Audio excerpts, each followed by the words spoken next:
कैसे हैं आप लोग? उम्मीद करते हैं सभी स्वस्थ होंगे, खुश होंगे और पठन पाठन कर रहे होंगे। आइए देखते हैं केमिस्ट्री क्लास 12 चैप्टर है solutions means NCERT part 1 chapter 2 solutions. Lecture आज 04 होने जा रहे हैं। आज सबसे बेहतरीन टॉपिक पर चर्चा होगा, वो है कंसंट्रेशन। क्या है? Concentration, unit of solutions. क्या कहेंगे इसका? विलियन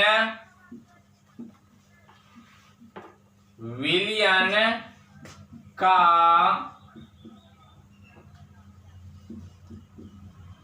सांद्रण इकाई।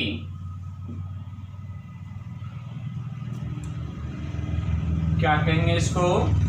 विलियन का सांद्रण इकाई, कंसंट्रेशन यूनिट ऑफ सॉल्यूशंस। आइए यदि हम लोग कंसंट्रेशन यूनिट की बात करें तो कंसंट्रेशन यूनिट दो तरह से देखे जाते हैं।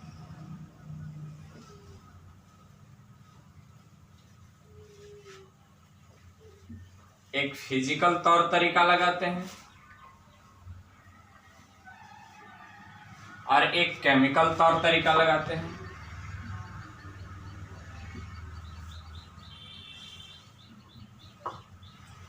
केमिकल यूनिट के अंतर्गत हम लोग मोल वगैरह की बात करेंगे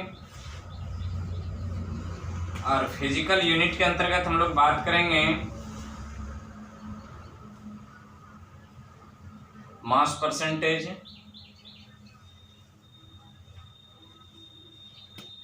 volume percentage,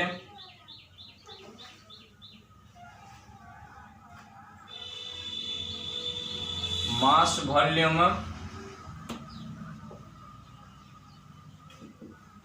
mass volume percentage. जब हम लोग केमिकल यूनिट की बात कर लेंगे तो केमिकल यूनिट में हम लोग देखेंगे सबसे पहले मोलारिटी, उसके बाद आना है मोलालिटी, मोल फ्रैक्शन, यहीं पर पढ़ देंगे हम लोग, mass fraction,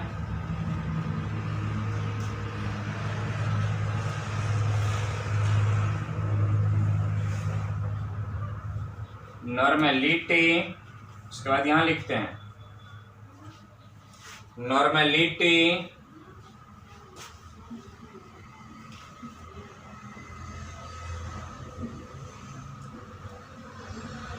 part per million, इसी को हम लोग ppm कहते हैं, part per million. Molarity, molality, mole fraction, mass fraction, normality, part per million, ppm। ये यूनिट है, कंसंट्रेशन यूनिट है किनके? सॉल्यूशन के। अब इसमें देखते हैं क्या होता है, तो फटाक से इनको छाप लीजिए, फिर इनको इरेज करेंगे। तो उम्मीद करते हैं इनको छाप लिए होंगे। तो चलिए इनको मिटाते हैं और बारी बारी से इनको देखते हैं।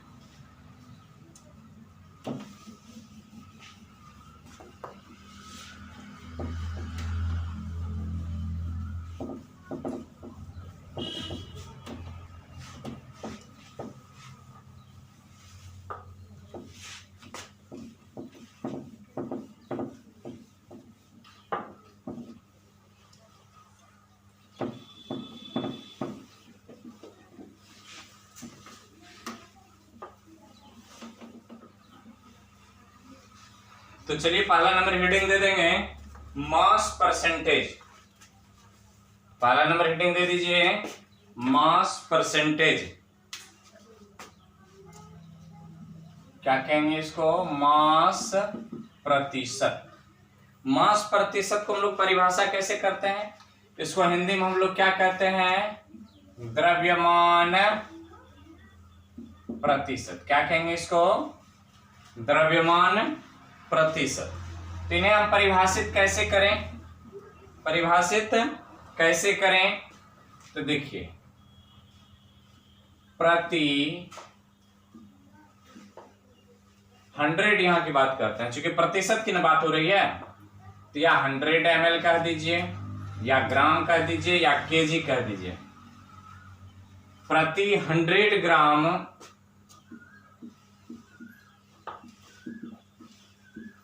सॉल्यूशन में उपस्थित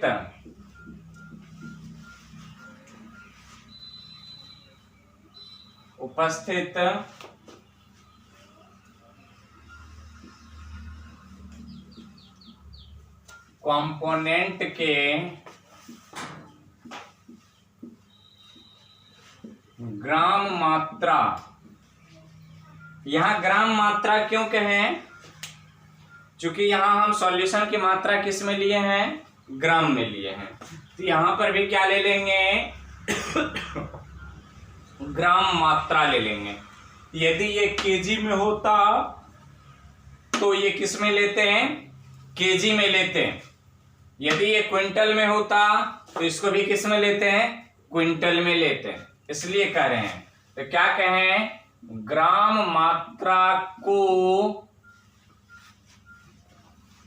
मात्रा को मास प्रतिशत कहते हैं। अब मान लिया जाए ये सॉल्यूशन है। क्या है ये सॉल्यूशन से एक ड्राम है, यहां पर बना लेते हैं। कोई ड्राम है, ड्राम क्या है? सॉल्यूशन से। सॉल्यूशन में क्या है? A plus B। यह एक सॉल्यूशन है जो किससे किससे मिलकर के बना हुआ है। तो अब देख लेते हैं मास परसेंटेज ऑफ A। किसका निकालना है? Mass percentage of A equal to mass of A बटे मास ऑफ सॉल्यूशन गुना 100। फिर इसी प्रकार यदि B की बात कर ले हम लोग, तो मास परसेंटेज ऑफ एक ही को लिखेंगे B। तो जिसका मास परसेंटेज निकालना हो उसके द्रव्यमान को ऊपर में रख देंगे, बटा टोटल द्रव्यमान कर देंगे। तो क्या लिखेंगे? B इक्वल टू, तो mass of B divided by mass of solution गुना 100। इस तरह से हम लोग निकालते हैं मास परसेंटेज। तो फटाक से इनको नोट कर लें, फिर देखते हैं। तो जितने कंपोनेंट हो जाए, कोई जरूरी नहीं है कि 2 ही कंपोनेंट होंगे, इसमें 3 कंपोनेंट भी हो सकते हैं। तो जिसका कहेंगे उसके जिसका मास परसेंटेज बोले निकालने का, उसका मास ऊपर लिखना है, बटे टोटल मास लिखना है सॉल्यूशन का। तो मास ऑफ सॉल्यूशन जो निकलता है वो कैसे निकलेगा? इसके लिए देखिए, यहां पर हम लिख रहे हैं, बता रहे हैं मास ऑफ सॉल्यूशन। जरा देख लीजिए मास ऑफ सॉल्यूशन क्या होने जा रहा है। तो mass of A plus mass of B equal to mass of क्या हो जाएगा? सॉल्यूशन। अब इसमें से कोई एक सॉल्वेंट होगा, कोई एक सॉल्यूट होगा। तो जो सॉल्वेंट होगा सॉल्वेंट होगा, जो सॉल्यूट होगा सॉल्यूट होगा, पर सभी का कंपोनेंट का मास परसेंटेज निकल सकता है। तो इनको छाप लीजिए और फिर इनको हम मिटा दे रहे हैं। तो मास परसेंटेज आपको समझ में आए होंगे। इसके बाद इस पर एक क्वेश्चन ले लेते हैं, छोटा सा नन्हा सा प्यारा सा एक क्या ले लेते हैं? क्वेश्चन ले लेते हैं।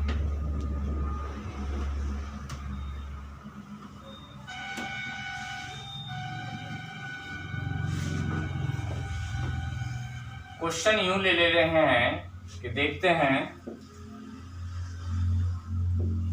90 ग्राम पानी में 10 ग्राम चीनी है तो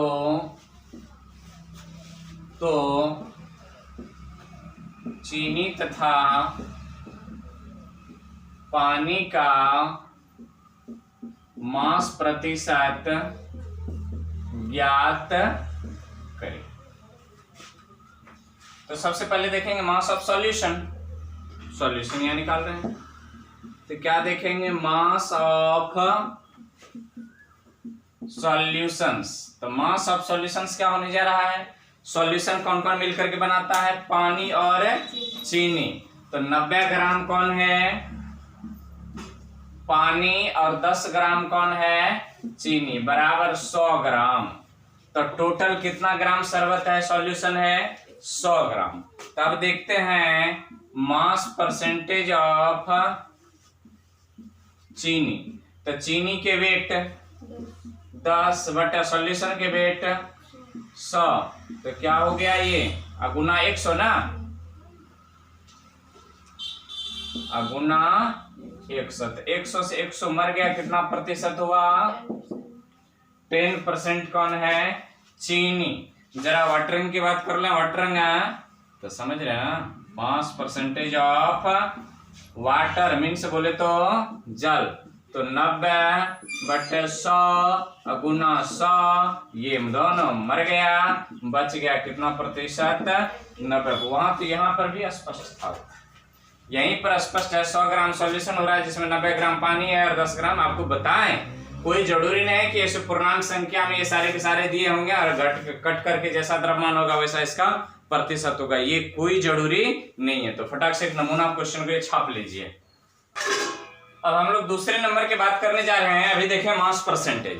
तो मास परसेंटेज में देखेंगे कि कोई जरूरी नहीं हो कि ये ग्राम में ही हो, ये किलोग्राम में भी हो सकता है, मिलीग्राम में भी हो सकता है, लेकिन याद रखेंगे कि ऊपर और नीचे mass of component and mass of solution दोनों सेम यूनिट में होना चाहिए, तब जाकर के ज्ञात करेंगे। इसको एक एक ही नियम से भी बना सकते हैं। परसेंटेज है तो हमेशा 100 में देखना, परसेंटेज का मन है 100, हमेशा 100 में देखेंगे। तो आइए दूसरा देखते हैं वॉल्यूम परसेंटेज। तो ये हमेशा जो होगा ये वॉल्यूम की बात करेगा। किसकी बात करेगा, ये वॉल्यूम की बात करेगा। तो क्या कहेंगे, प्रति 100 ml, यहाँ ml ले रहे हैं, हो सकता है लीटर भी हो जाए, तब भी क्या 100 ही रहेगा। 100 में कोई परिवर्तन नहीं है, यूनिट अलग अलग हो सकता है, जिस यूनिट में वो होगा उस यूनिट में कंपोनेंट भी होना चाहिए। तो क्या कहें, प्रति 100 ml सॉल्यूशन में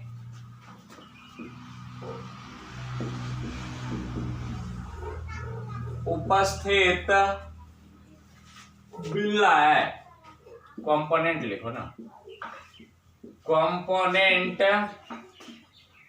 की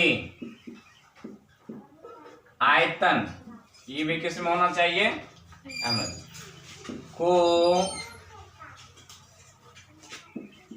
वॉल्यूम प्रतिशत कहते हैं। तो वॉल्यूम परसेंटेज वाला फॉर्मूला क्या हो जाना है,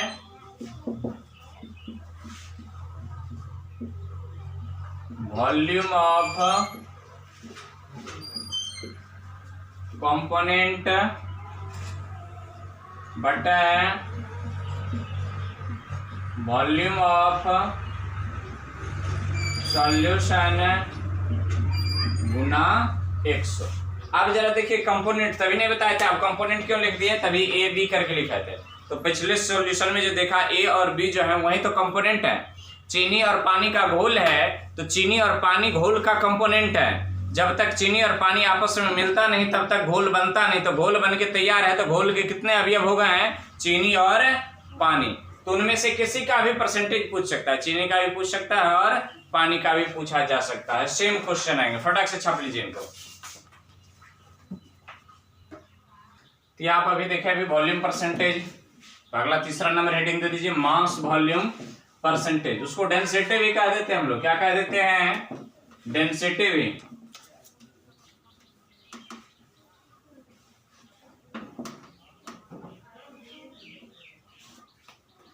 तो क्या लिखेंगे तीसरा number, mass volume percentage. Mass volume percentage क्या कहेंगे, प्रति 100 ml, यहां पर नाम बदल रहे हैं, सॉल्वेंट, सॉल्यूशन यहां नहीं होगा, सॉल्वेंट में उपस्थित सॉल्यूट की, यदि ml है तो ग्राम या चलेगा, किसी में भी चलेगा, सॉल्यूट के ग्राम मात्रा को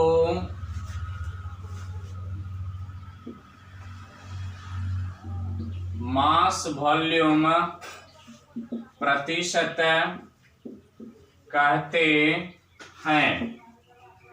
तो मास वॉल्यूम प्रतिशत इक्वल टू क्या हो गया,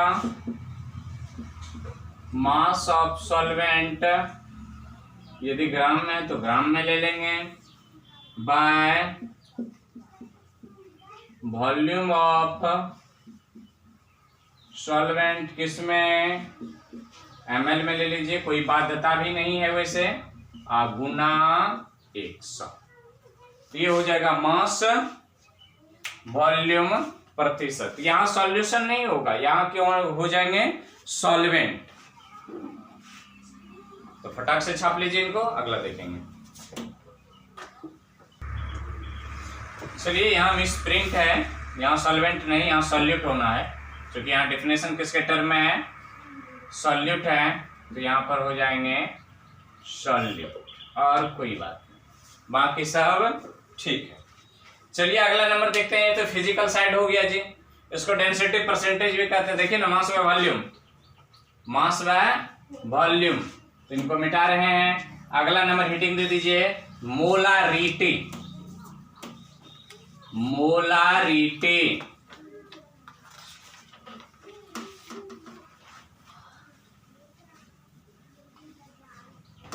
यहां से हम लोग को विस्तृत देखना होगा, इसलिए किसके आगे काफी भूमिका है कॉलिगेटिव प्रॉपर्टीज में।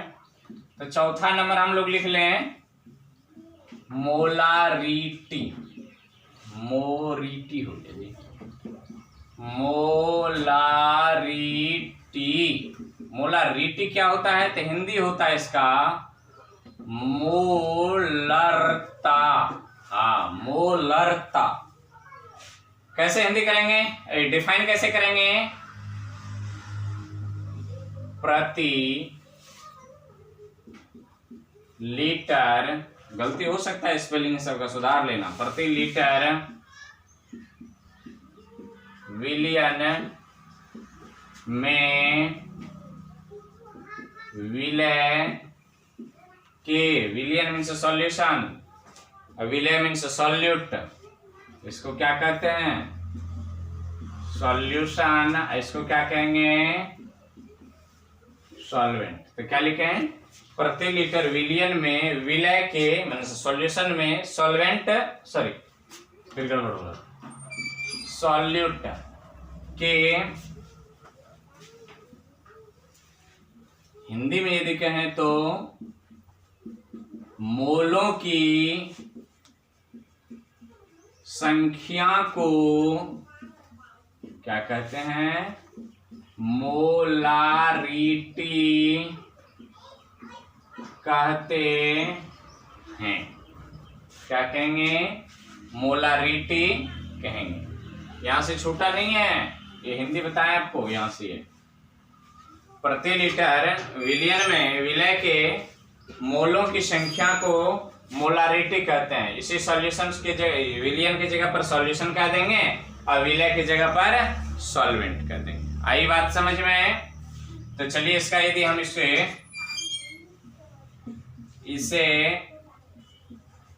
कैपिटल एम से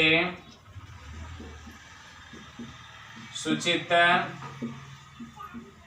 किया जाता है, किससे सूचित करेंगे, तो कैपिटल एम से। तो कैपिटल एम इक्वल टू क्या हो जाएगा, n of solute but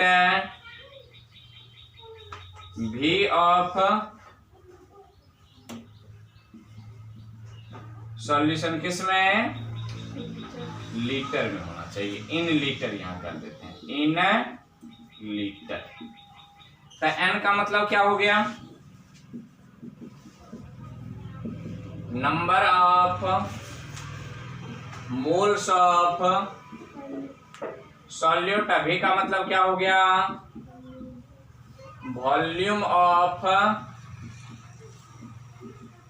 solutions, solutions का आयतन। यदि इसके यूनिट की बात कर ले हम लोग तो मोल पर लीटर, मोल पर लीटर। यूनिट की बात कर लें तो मोल पर लीटर। किसका मोल पर लीटर यूनिट,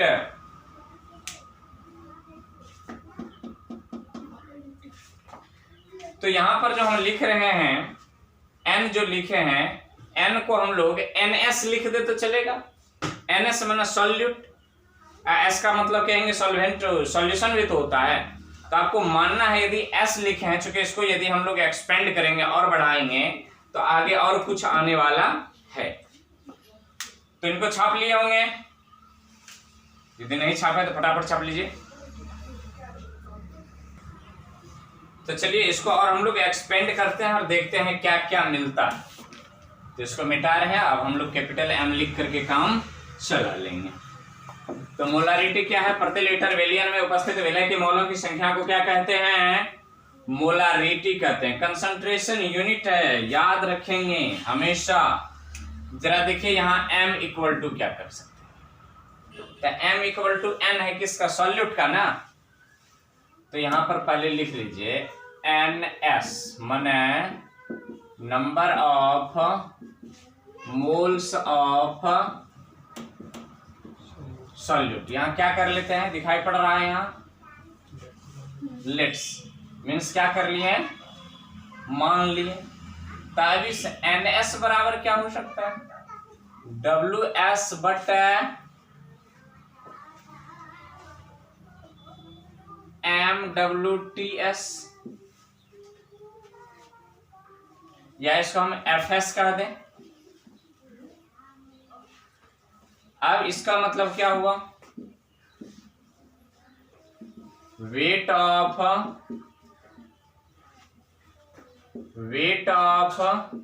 सॉल्यूट। इसका मतलब क्या हुआ, फॉर्मूला वेट ऑफ सॉल्यूट है। यही फॉर्मूला वेट किसके बराबर होता है, मॉलिक्यूलर वेट ऑफ सॉल्यूट, नहीं सॉल्यूट NS है ना। तो NS क्या कर लिया, let's NS is the number of moles of solute मान लिए हैं। तो NS बराबर क्या लिख सकते हैं, WS बटा FS। WS क्या है, वेट ऑफ सॉल्यूट इन ग्राम, किस में होना चाहिए, ये ग्राम में होनी चाहिए। और FS क्या है, तो इसको हम लोग कहते हैं फॉर्मूला वेट ऑफ सॉल्यूट, बराबर होता है किसके, मॉलिक्यूलर वेट ऑफ सॉल्यूट के। तो इसको पुनः यदि हम लिखना चाहें तो इसको मिटा रहे हैं और नीचे लिखते हैं, देखिए क्या होता है। वॉल्यूम अभी तक किसमें है, लीटर में है, अभी तक वॉल्यूम किसमें है, लीटर में है। तो जरा देखिए अब M बराबर क्या लिख सकते हैं, NS के जगह पर क्या लिखेंगे, WS बटे FS गुना V किसका है, वहां लिख दिए थे V वॉल्यूम ऑफ सॉल्यूशन, इसको ऐसे लिखा जा सकता है। अब यहां पर देखिए F बराबर WS M बटे WS बटे FS गुना V, और V किस में हो जाए, ml में हो जाए, तो ऊपर मल्टीप्लाई कर देंगे किससे, 1000 से। ऐसा तब करेंगे जब वॉल्यूम सॉल्यूशन का किस में हो, ml में हो, तब ऐसा करेंगे, अन्यथा ऐसा नहीं करेंगे। तो फटाक से इनको छाप लीजिए। करते हैं मोलारिटी को, समझ गए होंगे, मोलारिटी को लिख लिए होंगे, इस फॉर्मूला को याद रखेंगे, आगे इसकी आवश्यकता पड़ेगी। जब हम लोग नॉर्मेलिटी और मोलारिटी में रिलेशन स्थापित करेंगे, रिलेट करेंगे एक दूसरे को, तब इसकी आवश्यकता पड़ना है। इसकी या इसकी यहाँ से यूज कर लेंगे, लीटर वाले से, चूंकि इसमें 1000 है तो ये थोड़ा बृहत हो जाता है, तो यहाँ से यूज कर लेंगे, तो याद रखना। मिटा रहे इनको। और दूसरा नंबर रीडिंग दीजिए, मोला लिट्टी। मोला चोखा नहीं, केवल लिट्टी, सुखले लिट्टी खाना है, मोला लिट्टी। हाँ, मोला लिट्टी।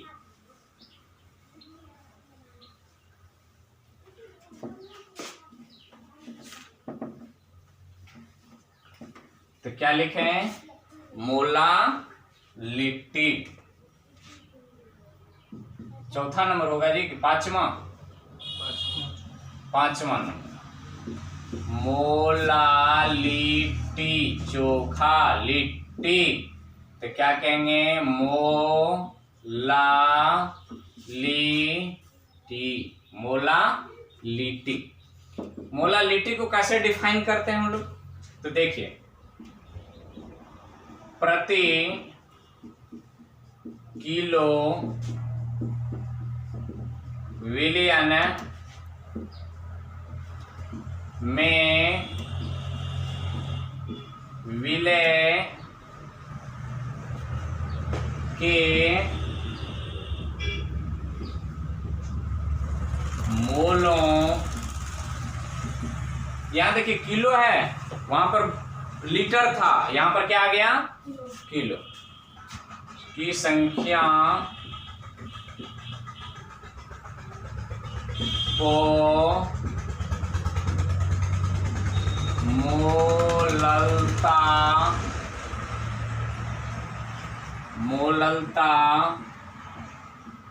कहते हैं। क्या कहते हैं इनको?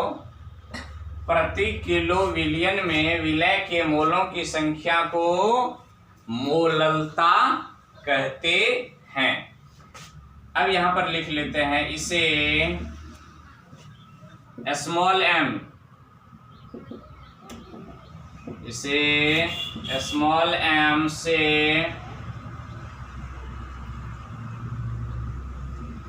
सूचित किया जाता है। इसे स्मॉल m से सूचित किया जाता है। तो स्मॉल m इक्वल टू क्या हो जाएगा? Mole of number of mole of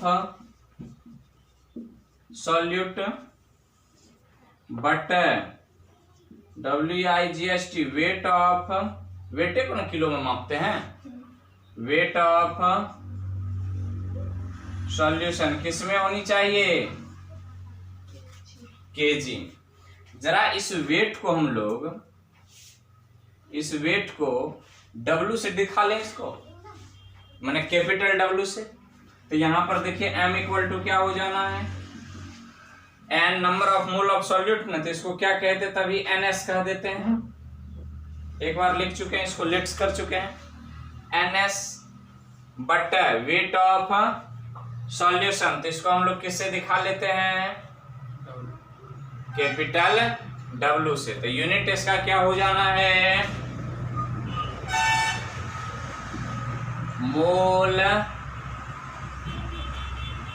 mole पर केजी, मोल पर केजी। तो यहां पर फिर इसको और विस्तृत करेंगे, इनको पहले छाप लीजिए फटाक से।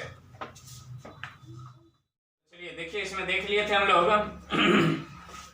यहाँ NS से घबराना नहीं, S फॉर सॉल्यूट। फिर कहेगा S फॉर सॉल्यूशन भी तो होता है, नहीं, आप याद रखेंगे S का प्रयोग हम लोगों ने किसके लिए किया है? सॉल्यूट के लिए किया है, और सॉल्यूशन के लिए किसी S उसका प्रयोग नहीं है। आइए इनको विस्तृत करते हैं। तो ऊपर से मिटा रहे हैं और इसको विस्तृत करके देखते हैं क्या होता है। यूनिट वगैरह भी याद रखेंगे। यूनिट क्या हो जाता है? मोल पर केजी। कभी कभी यूनिट भी पूछ लिए जाते हैं, तो इससे घबराना नहीं है। तो m बराबर क्या हो जाएगा? अब NS बराबर अभी तुरंत देखे थे हम लोग, NS बराबर क्या होता है? WS बटे FS। तो capital small m equal to क्या हो जाएगा? NS। तो NS की जगह पर किसको रखें?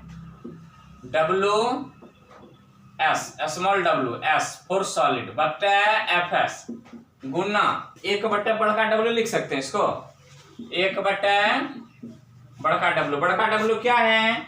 वेट ऑफ सॉल्यूशन, किस में? केजी में। तो अब इसको क्या लिख सकते हैं हम लोग? इधर मिटाई लेते हैं इनको। तो m बराबर क्या हो जाना है? W S but F S Guna capital W. अभी ये केजी में है, यदि ये किस में हो जाए? ग्राम में हो जाए, एफ एस गुना डब्लू किस में हो जाए? यदि ग्राम में हो जाए तो ऊपर किससे गुना कर देंगे? 1000 से मल्टीप्लाई कर देंगे।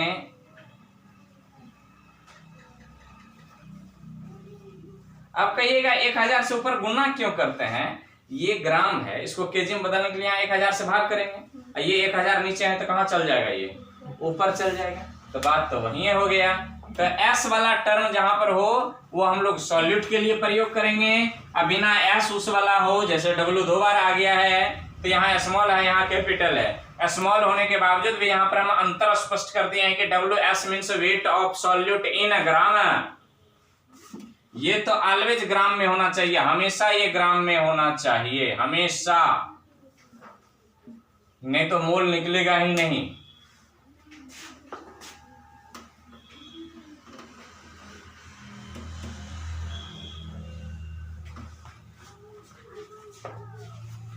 तो छाप लिए होंगे इनको, नहीं छापे तो फटाक से छाप लीजिए, इनको मिटा रहे। अब बताएंगे अगला नंबर, कमा नंबर होगा, कितना नंबर है? छठा नंबर। क्या है छठा नंबर में? Mole fraction. Mole fraction Hindi होता है इसका मोल अंश या मोल प्रभाज। मोल फ्रैक्शन को हम लोग या तो मोल अंश कह लें या फिर मोल प्रभाज कह लेते हैं। परिभाषा कैसे करेंगे?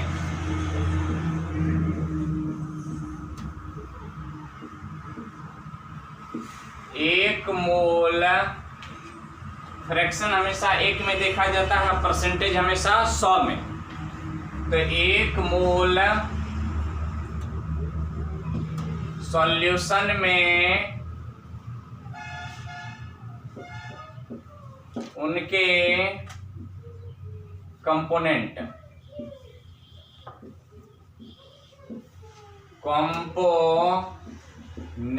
के मोलों को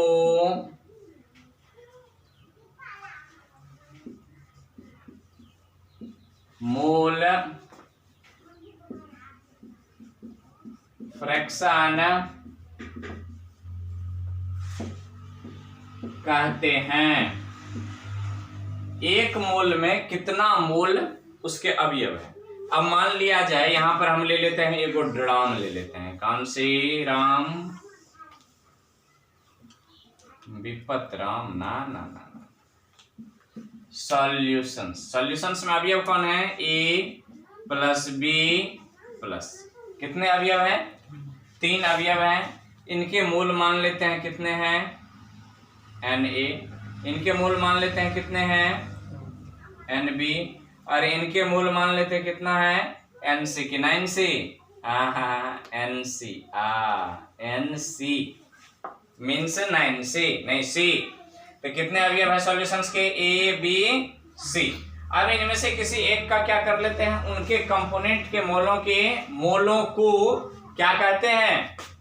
मोल फ्रैक्शन कहते हैं। जरा देखिए इनके, तो Na यहां पर हम लिख रहे हैं Na plus Nb plus Nc बराबर क्या होना चाहिए? ये नहीं। तब यहां पर क्या करना है? इसके मोल फ्रैक्शन देखना है। तो हम लोग यहां पर लिखते हैं एरो दे करके, यूनिटलेस होता है। मोल फ्रैक्शन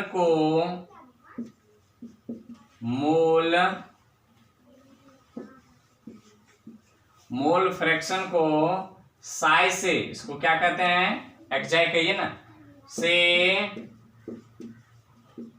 सूचित, उचित नहीं, सूचित करते हैं। तो इनमें से एक एक कंपोनेंट का हम लोग क्या निकालते हैं, मोल फ्रैक्शन देखते हैं। तो यहां देखिए, एक्जाई ए जब निकाल लेंगे तो Na बटा Na plus Nb plus Nc, बताए ना, एक मोल में। और जरा देखिए, इसी को परसेंटेज में निकालते थे तो यहाँ 100 से गुणा करते थे, तो वहां 100 में न हुआ करता था। और यहाँ पर कितना है, एक मोल में, तो उसमें 100 से गुणा नहीं करते हैं। तो एक्जाई ए बराबर, यहीं पर ले लें, एक्जाई बी इक्वल टू, तो जिसका निकालना है उसका मोल ऊपर, बाकी का मोल Na plus Nb plus Nc, इसको क्या कहते हैं, एक्जाई बी। अब यहीं पर यदि हमें एक्जाई सी निकालना है तो Nc बटा Na plus Nb plus Nc।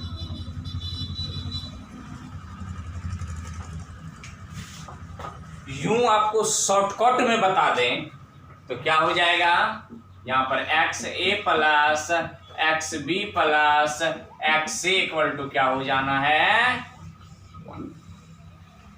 कितनों कंपोनेंट क्यों नहीं हो जाए सॉल्यूशन में, कितनों कंपोनेंट में क्यों नहीं हो जाए, सभी के मोल फ्रैक्शनों का योग कितना होगा। बस शॉर्ट में यूं समझ लीजिए, नहीं खड़े हो जाते हैं तो हड़ताल हो जाती है ना, शॉर्ट में यूं समझ लीजिए कि सभी अवयवों का मोल फ्रैक्शन, चाहे 1000 अवयव क्यों नहीं हो, सबके मोल फ्रैक्शन का योग हमेशा ऑलवेज कितना होता है, 1 होता है। 1 से कभी अधिक नहीं हो सकता, क्योंकि इसके डेफिनेशन ही किसके टर्म में है, 1 मोल के टर्म में। तो फटाक से इनको छाप लीजिए। अब इन 3 निकाले हैं, 3, चूंकि अवयव कितने थे सॉल्यूशन में, 3, तो फॉर्मूला लिखे हैं 3। अब इनमें से किसी एक फॉर्मूला का हम क्या करते हैं, ऑपरेशन करते हैं, समझ आया ना, ऑपरेशन, एक फॉर्मूला का ऑपरेशन करते हैं। तो फटाक से इनको नोट करें। तो उम्मीद है इनको छाप लिए होंगे। तो 3 में से किसी एक का हम लोग ऑपरेशन करते हैं, बाकी तीनों का ऑपरेशन उसी के जैसे होगा। आगे इन सब की काफी अहमियत है, बस शॉर्ट में यूं समझ लीजिए। क्या समझ लीजिए, यूं समझ लीजिए।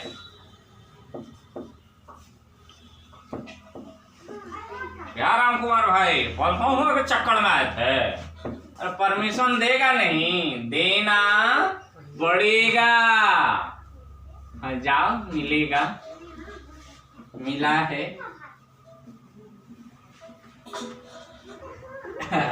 इनमें से हम एक का क्या करते हैं, विश्लेषण करते हैं। सबसे पहले यहां पर देख लेते, लिख ले XA इक्वल टू, एक्स नहीं इसको एक्जाई कहते हैं, मोल फ्रैक्शन को दर्शाता है। तो जिसका निकालना है उसका ऊपर, अब बाकी सब नीचे। शॉर्ट में यूं समझ लीजिए Na इक्वल टू क्या हो जाएगा, तो WA बटा F, F माने फॉर्मूला बेट, F माने, फिर कहेंगे इनसे पहले तो आप इनका प्रयोग नहीं करते थे, तो उनसे पहले आवश्यकता नहीं पड़ती थी, क्यों, उधर M लिख करके काम चला लिया करते थे। यहाँ M माने मोलारिटी, M माने मॉलिक्यूलर वेट, गड़बड़, मोलिकुलर वेट की एसी वेट, कौन सी वेट, तो इसका मतलब क्या हुआ, फिर लिख रहे हैं फॉर्मूला WIGST वेट बराबर मॉलिक्यूलर वेट, जो मॉलिक्यूलर वेट होता है वही फॉर्मूला वेट होता है। इसका मतलब क्या हो गया, वेट ऑफ कंपोनेंट ए, किसमें, इन ग्राम, ऑलवेज याद रखें, हमेशा याद रखें। तो ठीक इसी प्रकार हम क्या लिख सकते हैं भैया, N B equal to W B बटा F B, N C equal to W C बटा एफ सी। इधर मिटा लें इनको।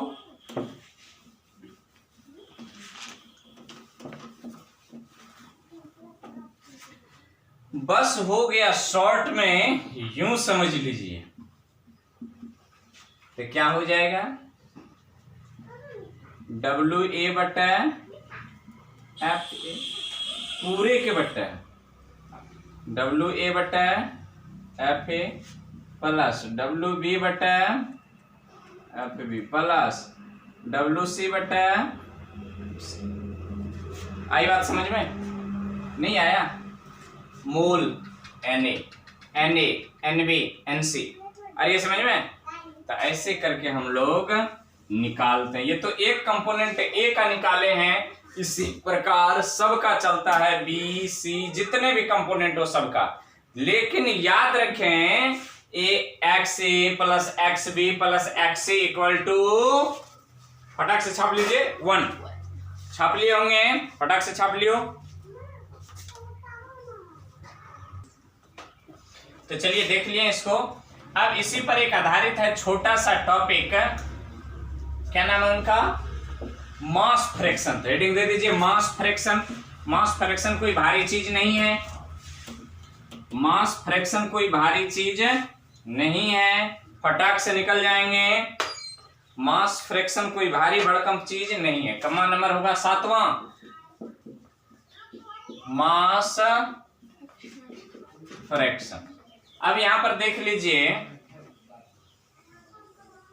अब ग्राम में हो, केजी में हो, ये सब में हो सकता है, ग्राम में हो, केजी में हो।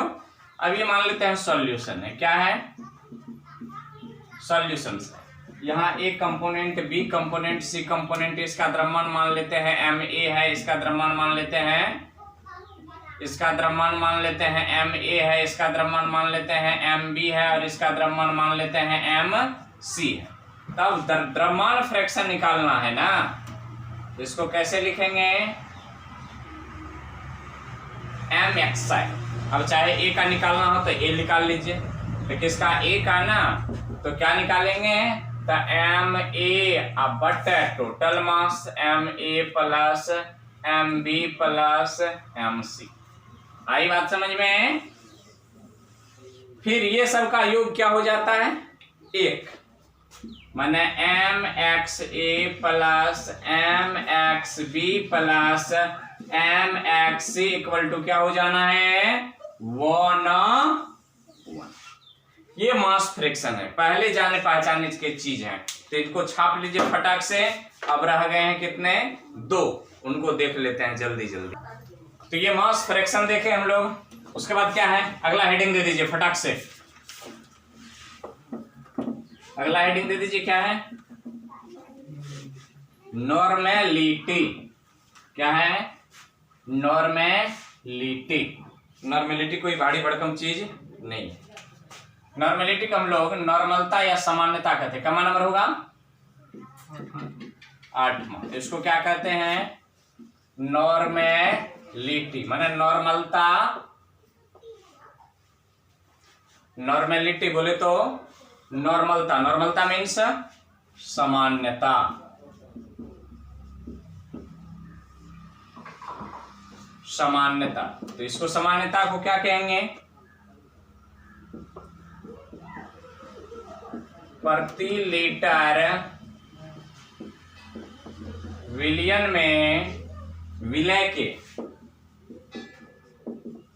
यहां दिखाई पड़ रहा है, विलय के ग्राम समतुल्य को, ग्राम समतुल्य को नॉर्मेलिटी कहते हैं। क्या कहेंगे, नॉर्मेलिटी कहते हैं। तो इसे हम किससे सूचित करेंगे, इसे कैपिटल एन से उचित की सूचित सूचित किया जाता है। किससे सूचित किया जाता है? इसे n से सूचित किया जाता है। तो n इक्वल टू क्या हो जाएंगे? G इक्विवेलेंट, बोले तो ग्राम इक्विवेलेंट बटा वॉल्यूम किसका? सॉल्यूशन का। वॉल्यूम किसका होनी चाहिए? Volume of solutions. ये किसका होना चाहिए? Gram eq of solute, gram eq of solute. तो ऐसे करके हम लोग नॉर्मेलिटी निकालते हैं। अब जरा देखिए यहाँ पर, इसको हम लोग तोड़ ताड़ करेंगे। पहले इनको छाप लीजिए, इनको और तोड़ना है। ये लीटर में होनी चाहिए। वॉल्यूम किसमें? लीटर में होनी चाहिए। यहाँ पर कोष्ट में लिख दे रहे हैं। तो चलिए फटाक से इनको नोट कर लीजिए, इनको तोड़ ताड़ करते हैं। तो चलिए इनको देखिए, अब बारी बारी से देखना पड़ेगा ग्राम इक्विवेलेंट। तो फॉर्मूला आप याद रखते जाएंगे और फटाफट इनको बनाते जाएंगे, बस और कुछ नहीं है। यदि वैलेंसी वैलेंसी कुछ आते हैं 11th में, आप कुछ पढ़े होंगे तो फिर उसको देखेंगे। वैसे ग्राम इक्विवेलेंट पर एक स्पेशल हम वीडियो बनाएंगे नॉर्मेलिटी पर। अभी यहाँ इसकी फॉर्मूला देख लीजिए, और वीडियो का नाम होगा नॉर्मेलिटी।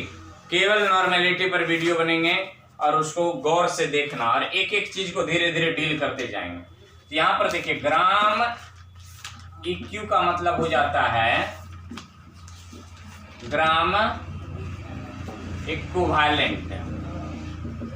अब इस ग्राम इक्विवेलेंट बराबर होता है वेट बटा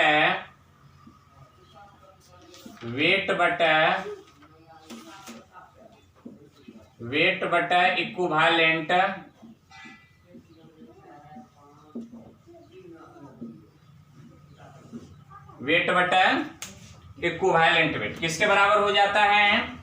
ग्राम इक्विवेलेंट के बराबर। अब इक्विवेलेंट वेट बराबर क्या होगा? यहां पर देखना पड़ेगा ना। इक्विवेलेंट, ये सब के सब सॉल्यूट के हैं, क्योंकि जी क्यू ही किसके लिए है? सॉल्यूट के लिए। तो यहां पर क्या कहें? इक्विवेलेंट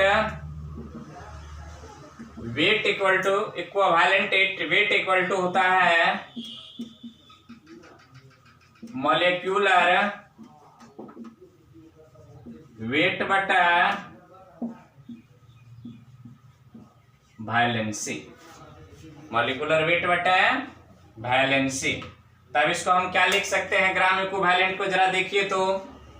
अब रिलेट करते हैं, तो जी इक्यू बराबर क्या हो जाएगा? वेट बटा इक्विवेलेंट वेट। इक्विवेलेंट वेट बराबर क्या होता है? मॉलिक्यूलर वेट बटा वैलेंसी। तो क्या हो जाएगा? वेट बटा मॉलिक्यूलर वेट, और नीचे में वैलेंसी है तो वैलेंसी ऊपर चल जाएगा, तो गुना क्या हो जाएगा? वैलेंसी। जरा देखिए, वेट बटा मॉलिक्यूलर वेट को क्या कहते हैं? मोल ना। जी इक्यू बराबर क्या हो जाएगा? मोल गुना वैलेंसी ना। मोल गुना वैलेंसी। इनको फटाक से छापिए और आगे बढ़ते जा रहे हैं। देखिए फटाक से छापिए इनको। बराबर मोल व गुना क्या हो गया? वैलेंसी। अब जरा देखिए नॉर्मेलिटी, n बराबर क्या जानते हैं? जी इक्यू बटा वॉल्यूम। तो n बराबर जी इक्यू के बराबर क्या लिखे? मोल गुना वैलेंसी बटा क्या हो जाएगा? वॉल्यूम। इसको मिटा दें, इसको छाप लिए होंगे, मिटा रहे हैं इनको। अब जरा देखो तो एक बार, मोल बटा वॉल्यूम क्या होता है? मोलारिटी ना। मोलारिटी। तो n इक्वल टू m गुना वैलेंसी लिख सकते हैं इनको। यदि मोलारिटी दिया हुआ है तो नॉर्मेलिटी निकाल सकते हैं, यदि नॉर्मेलिटी है तो मोलारिटी निकाल सकते हैं। तो ये रह गई नॉर्मेलिटी के कहानी। छापिए फटाक से, या छाप लिए होंगे, फटाक से छाप लीजिए।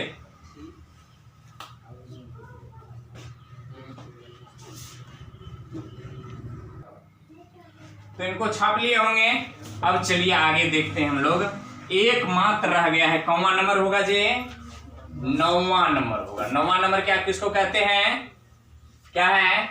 Ppm, part per million. कितना नंबर है? 9 नंबर, पार्ट पर मिलियन। इसको क्या कहेंगे? Ppm, part per million.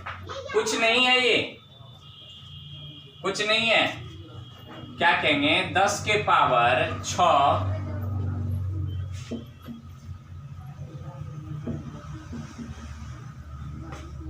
विलियन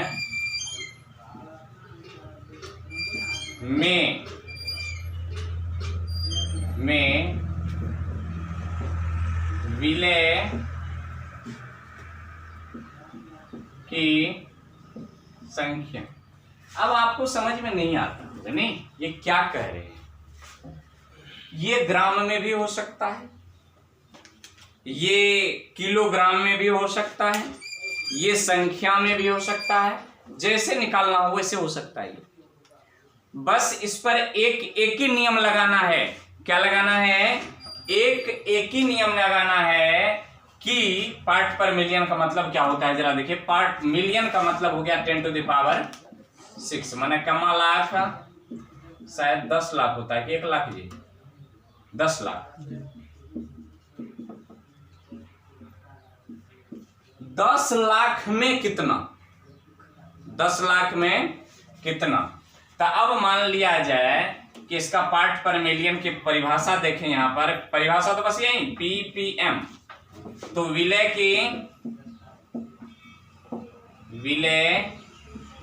की चाहे वो अणु की संख्या हो जाए, द्रव्यमान हो जाए, हम अणु की संख्या ले लेते हैं। विलय की संख्या बटे विलियन की संख्या गुना 10 के पावर 6। अब देखो ना कैसे हो गया। देखिए 100 विलियन में, विलियन है ये 5, तो 1 विलियन में 5 बटा 100, इसलिए 10 के पावर 6 विलियन में, तो गुना 10 के पावर। नहीं आई बात समझ में? अब फिर तुम कह सकते हो कि विलय की संख्या ये क्या संख्या है? तभी बताए ना, ये यूनिट लेस होता है। संख्या का मतलब, अब जब विलय की बात आपको ग्राम में किया है तो इसका मतलब विलियन भी किस में लेना है? ग्राम में। इसकी संख्या यदि अणु की बात किए हैं तो इसके भी किसके बात होंगे? अणु की बात होगी। इसलिए ये थोड़ा देखने में अधूरा लगता है, पर है ये कंप्लीट। जैसा ये वैसा ऊपर वाला। यदि यहाँ पर अणु की संख्या है तो ये भी अणु की संख्या होगी। यदि ये ग्राम है तो ये भी ग्राम में होंगे। यदि ये किलोग्राम है तो ये भी किलोग्राम होंगे। बस यूं समझ लीजिए कि 100 बिलियन में 5, तो 1 बिलियन में कितना? तो 5 बटा 100, इसलिए 10 के पावर 6 बिलियन में कितना? फिर यहां पर हम एक एग्जाम्पल के माध्यम से बताएंगे। बस एक ही नियम है, एक ही नियम, एक ही नियम। यहां पर कहते हैं 5